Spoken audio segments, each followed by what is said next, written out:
አርሰናል በኤምሬትስ የኡናይ ኤምሬውን አስቶን ቪላን 4-1 በሆነ ውጤት አሳማኝ በሆነ ብቃት አሸንፏል። ይህም ማለት 2025/26 የውድድር ዘመን የመጀመሪያውን አጋማሽ ማለት በምንችለው ልክ አዲስ ዓመት ሊገባ ስለሆነ 45 ነጥቦችን ሰብስቦ ከየትኛውም እንግሊዝ ፕሪምየር ሊግ በላይ አናት ላይ መቀመጥ የቻለ ቡድን ነው። ምናልባት ከጨዋታው መጠናቀቅ በኋላ ሞርጋን ሮጀርስ በዚህ ሰዓት ላይ የወቅቱ ሌላው ምርጡ አማካይ ከሚባሉት መካከል የአስቶን ቪላው ተጫዋች ትክክለኛው ቡድን አሸንፏል ሲል ሀሳቡን አጋርቷል። በሁለት ተከታታይ ውድድር ዓመታት ከ20 በላይ ቆሙ ኳሶችን ያስቆጠረ በፕሪሚየር ሊጉ ለማሸነፍ ለምን በዚህ ቦታ ላይ ተቀመጠ የሚለውንም ጭምር የሚያሳይ እጅግ በጣም አስደናቂ የነበረ ክፍተቶቹን በሙሉ የሞላ ቡድን ነበር። ከጨዋታው በፊት ብዙ ርዕሰ ዜና ከነበሩ ጉዳዮች ውስጥ በሰበር ዜናነት የወጣው የዴክላን ራይስ የጉልበት ጉዳት ተጫዋቹ በዚህ ጨዋታ ላይ ይሰለፍ የሚችልበት እድል ስለመኖሩ እና የጨዋታ እንደሚዘለው ዘአትሌቲክ አስነበበ በጣም በተደጋጋሚ ሲወጣ ነበር። የአርሰናል የአማካይ ጥምረት እንዴት ባለ መልኩ ሊሆን ይችላል? ከአንድ ጨዋታ በፊት ታስታውሳላቸው ዴክላን ራይስን የመስመር ተከላካይ አድርገው አሰልጣኝ ሚኬል አርቴታ አስጀምረውት እንደነበረ አማካዮቻቸው ደግሞ ዙቢሜንዲ እንዲሁም ደግሞ ማርቲን ኦዴጋርድንና ሌላኛውን የአማካይ እንዲሁም የአጥቂ ስፍራ አድርገው የሚያጫወቱት ሚኬል ሜሪኖን ሲጠቀሙ እንደተመለከትን የምናስታውሰው ጉዳይ ነው። ትላንትናም አማራጭ ስላልነበራቸው ይህንኑ ለመጠቀም ተገደዋል። ፊት መስመራቸውም ኦልሬዲ ብዙ ጊዜ የሚታወቀውን አጥቂ አማራጭ ወይም 3 የፊት መስመር ተጫዋቾቻቸውን ለመጠቀም የተገደዱበት እንደነበር እናስታውሳለን እና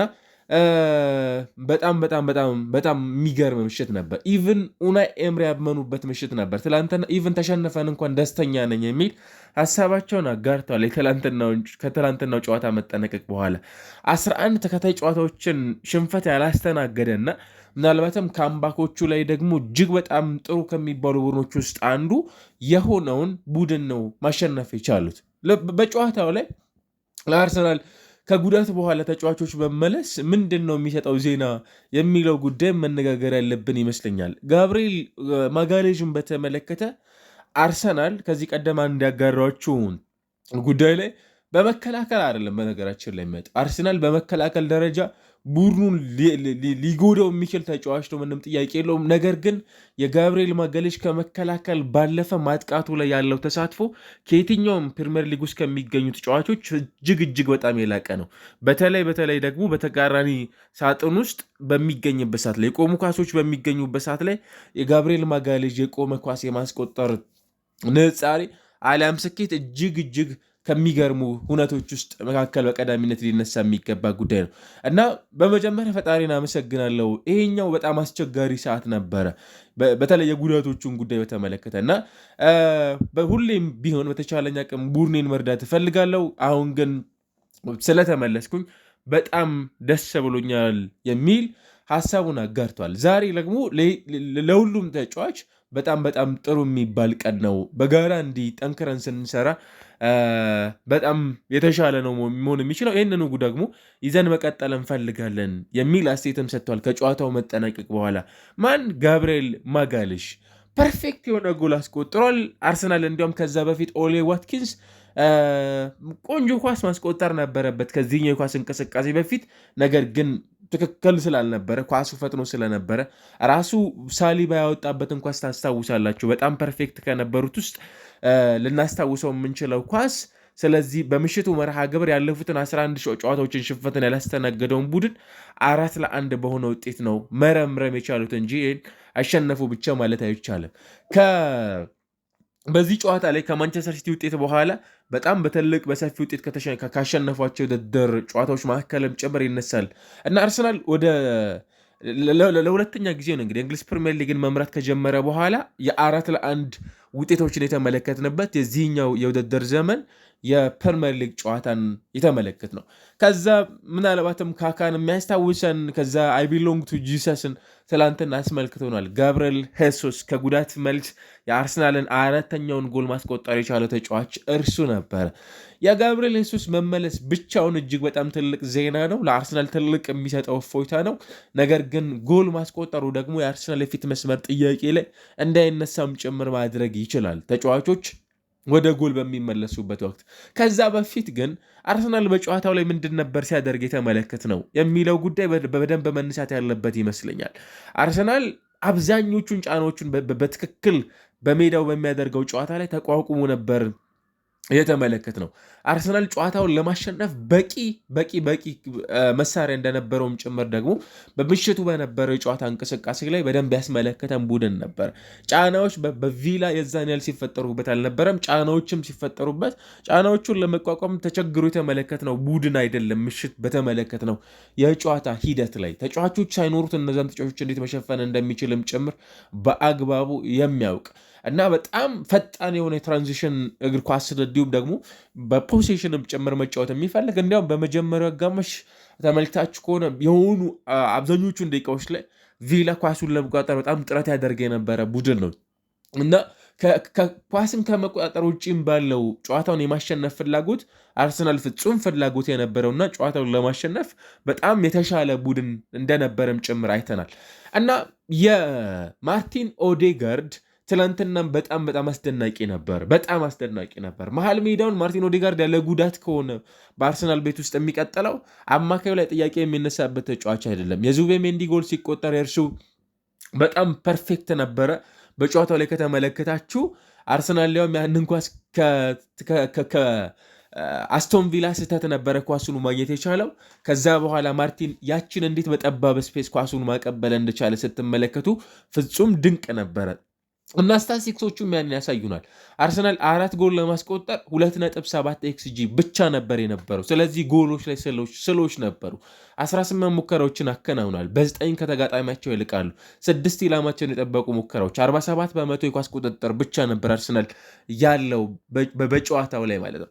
ስለዚህ ይሄኛውን ምናልባት አሁን ባለ ሁኔታ አርሰናል ከተከታዮቹ የ5 ነጥቦች ልዩነት አለው። ምንም እንኳን የሲቲ ጨዋታ ገና የሚቀርብ ቢሆንም ከሰንደርላንዱ ከሬግስ ሌብሪስ ሰንደርላንድ ጋር ጨዋታውን ያደርጋል ማለት ነው። ስለዚህ ምንድን ነው ሊሆን የሚችለው በዚህ ጨዋታ ላይ የሚለው ጉዳይ የሚጠበቅ ነው። ሜይ ቢ ጨዋታውን ካሸነፈ በሲቲና አርሰናል መካከል አሁንም ያለውን ፉክክር እንጠብቃለን። ነገር ግን አርሰናል እንደ ከቪላ ጋር ካለው ፉክክር አንጻር ከቪላ ጋር ወቅታዊ ከነበረው ጨዋታ አንጻር አሁን ባለው ሁኔታ በሚገባ መልኩ ጨዋታውን ወጥተውታል ማለት እንችላለን እና ማርቲን ኦዴጋርድ በጣም ላይትኒንግ የነበረ በጣም አብርቶ የነበረበት ምሽት ነበር የተመለከት ነው። በጣም አስደናቂ በተለይ አርሰናል ቢውልድ አፑን አድርጎ ሲጀምር ቀደም እንዳነሳሁት ደግሞ በትልቁ የሚነሳው በጨዋታው ላይ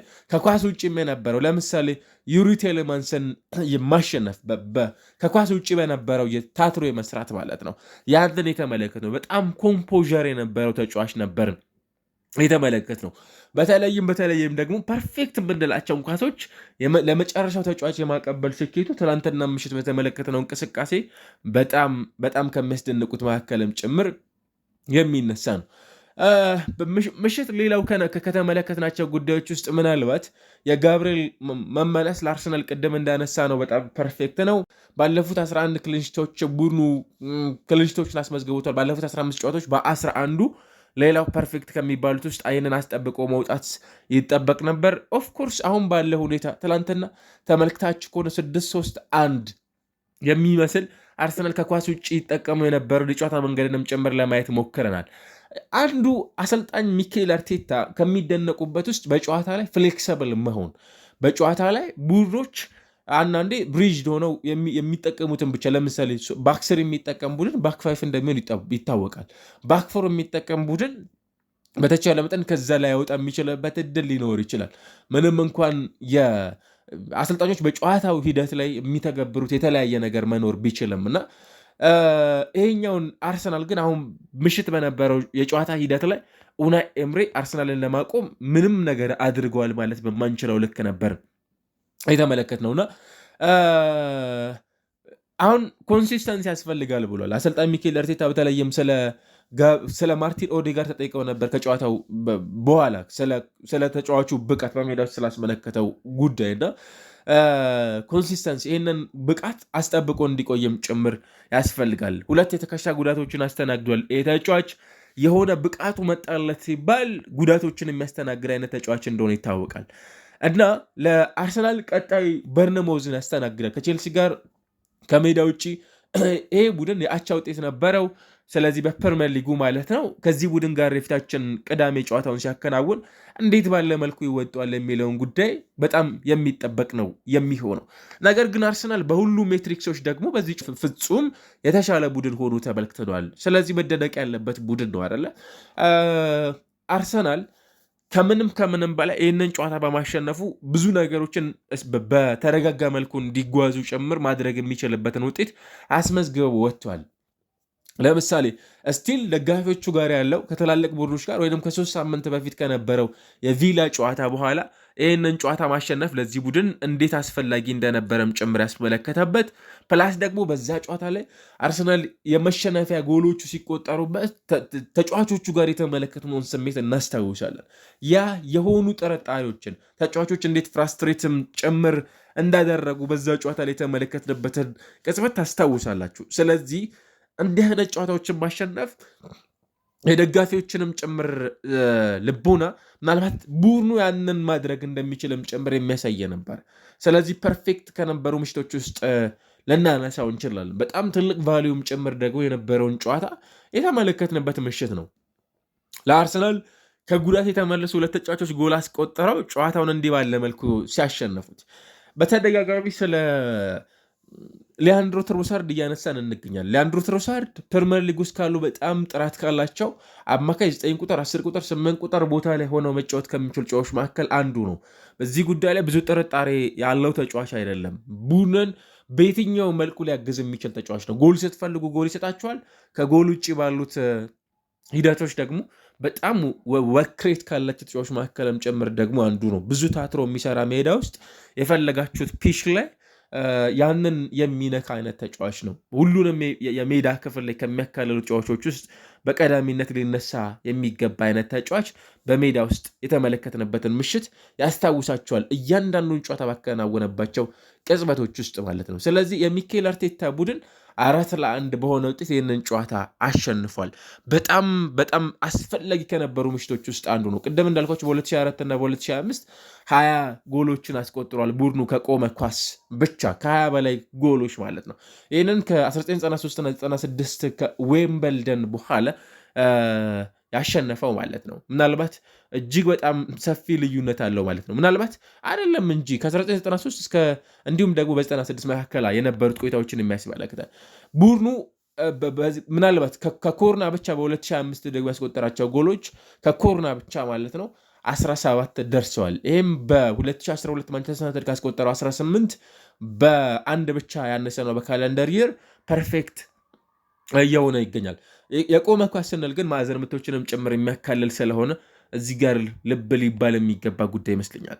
እንደ ቪላ ያለን ቡድን ግን ማሸነፍ በፕሪሚየር ሊግ ውስጥ ስቲል የዋንጫ ኮንቴንደርነትን በተመለከተ ኦፕታ ለምንድን ነው ትክክለኛውን ስታቲስቲክስ እየነገረን ያለውን የሚለውንም ያሳያል። በእርግጥ ኦፕታ ሱፐር ኮምፒውተርም ሆነ ሌላ የትኛውም እንዲህ አይነት ፕሪዲክት የሚያደርጉ የእግር ኳስ ተንታኝ የሆኑ ድረ ገጾች ምንድነው ምን ታከው ነው እንደዚህ አይነት ሀሳቦችን የሚሰጡት? ቡድኖች በየቀኑ ከሚያደርጉት የጨዋታ ሂደት ውስጥ መነሻ ቅድመ ግምቶችን ይሰጣሉ። ምናልባት አት ዘ ኤንድ ኦፍ ዘ ይር በውድድር ዓመቱ መጨረሻ ላይ ቀድመን የገመትነው የነበር መጨረሻ ላይ የሆነው ይሄ ነው፣ ይሄኛው ቡድን የተሻለ አግኝቷል የሚልንም ጭምር ሀሳቦችን ያነሳሉ ማለት ነው። ስለዚህ የሚጠበቀው ጉዳይ ምንድን ነው? አርሰናል በሜዳ ውስጥ እያስመለከተን የሚገኘው የሜዳ ላይ ብቃት በብሪሊ በትክክል ኦፕታ ሱፐር ኮምፒውተር የሚገምተው ውጤት ትክክል መሆኑንም ጭምር የሚያሳይ ነበር እና ሊያንድሮ ትሮሳርድ በሜዳ ውስጥ በነበረው ቆይታ ብዙዎቹ ቁጥሮች በጣም ቤስት ነበሩ ማለት ነው። 1 አሲስት አድርጓል፣ 1 ጎል አስቆጥሯል፣ 2 ታክል ወርዷል። 2 ኢላማን የጠበቀ ሙከራ ነበረው። 4 ሾቶችን አድርጓል። 5 የተጋጣሚ ሳጥን ውስጥ ቦክስ ውስጥ ኳሶችን ሙከራ አድርጓል። ከ28ቱ 26 ኳሶቹ ፓስ አኪሬሳቸው ፐርፌክት ነበሩ። ምሽት ባየነው ቆይታ ምናልባት 98 ከዚህ ያነሰ ቁጥር እንደማይኖረው የሚጠበቅበትን ምሽት በፕሪሚየር ሊግ ውስጥ አሳልፈዋል ማለት ነው። ለአርሰናል ይሄኛው ጨዋታ ሜይ ቢ አሁንም ስለ ዋንጫ ማንሳት እጅግ በጣም አስቸጋሪ ሊሆን ይችላል። ከዋንጫ ጋር ተያይዞ ቡድኖችን ገና ካሁኑ መፈረጅና መገመት የማንቸስተር ሲቲ ወቅታዊ ብቃት በጣም አስደናቂ ነው። ነገር ግን አርሰናል አሁን እያደረገው የሚገኘው ቆይታ እንዲሁ በጣም ቀላል የሚባለው አይደለም። ቡድኑ ምናልባት እስካሁን ድረስ ካሉት ጨዋታዎች አብዛኞቹን ጨዋታዎች አሸንፏል። ዘንድሮ በሊቨርፑል 1-0 ሽንፈትን አስተናገደ። ከሊቨርፑል ጨዋታ በኋላ ከማንቸስተር ሲቲ ጋር አቻ ወጣ። ከዛ ከቼልሲ ጋር 1-1 አጠናቀቀ። በአስቶን ቪላ 2-1 ሽንፈትን አስተናገደ።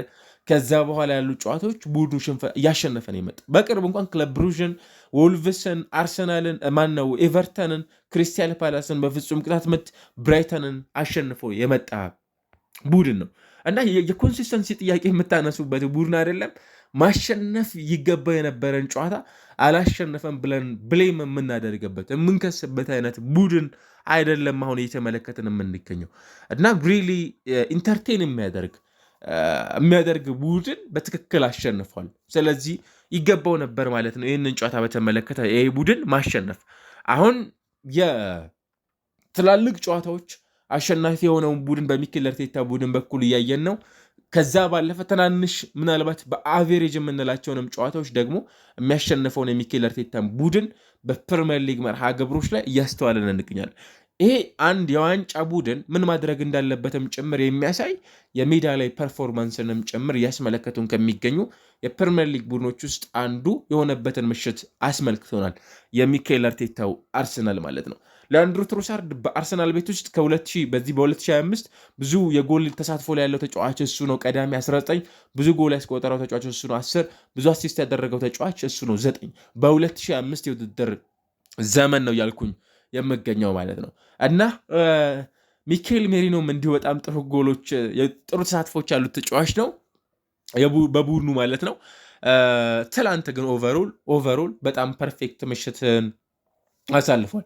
በአርሰናል ቤት ውስጥ ከተከላካዮች ከ2020 ጀምሮ ጋብርኤል ማጋሌዥን የሚያህል ጎል ያስቆጠረ ተጫዋች የለም 19። ከዛ ማይክል ኪን፣ ቨርጂል ቫንዳይክ፣ ፋቢያን ሻር፣ ትሬንት አሌክዛንደር አርኖልድ በእንግሊዝ ፕሪሚየር ሊግም ጭምር ተከታዮቹን 13 በግማሽ ያህል ይልቃቸዋል። ከነዚህ ተጫዋቾች በቁጥር ደረጃ ከተመለከት ነው ብዙ ጎሎችን በማስቆጠር ደረጃ ማለት በ2025 አርሰናል ሌላው ጥሩ ጊዜን ካሳለፈባቸው ምሽቶች ውስጥ አንዱ በመጀመሪያው አጋማሽ ኦልሞስት በመጀመሪያው አጋማሽ ጥሩ ሌላ ምሽት ካሳለፈባቸው ውስጥ ልናነሳው እንችላለን።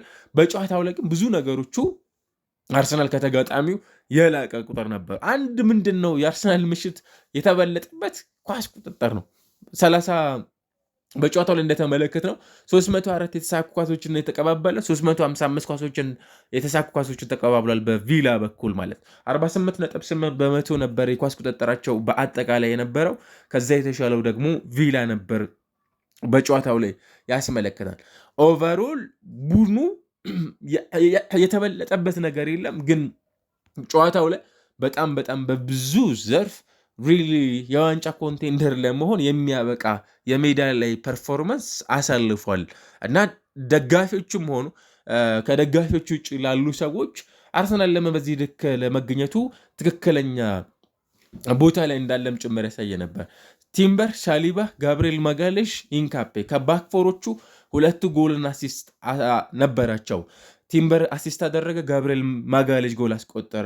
ሜሪኖ፣ ዙቤሜንዲና ኦዴጋርድ አማካይ ላይ መሩ። ዙቤሜንዲ ጎል አስቆጠረ፣ ማርቲን ኦዴጋርድ አሲስት አደረገ ከአማካዮቹ። ሳካ፣ ዮኬሬሽ፣ ትሮሳርድ ፊት መስመር ነበሩ። ትሮሳርድ ጎል አስቆጠረ፣ አሲስት አደረገ። ተከላካይም አማካይም አጥቂም የጎል ተሳትፎ ኖሮት ከወጣ እናንተ የያዛችሁት ቡድን እጅግ በጣም አስደናቂ ነው ማለት እንችላለን ማለት ነው።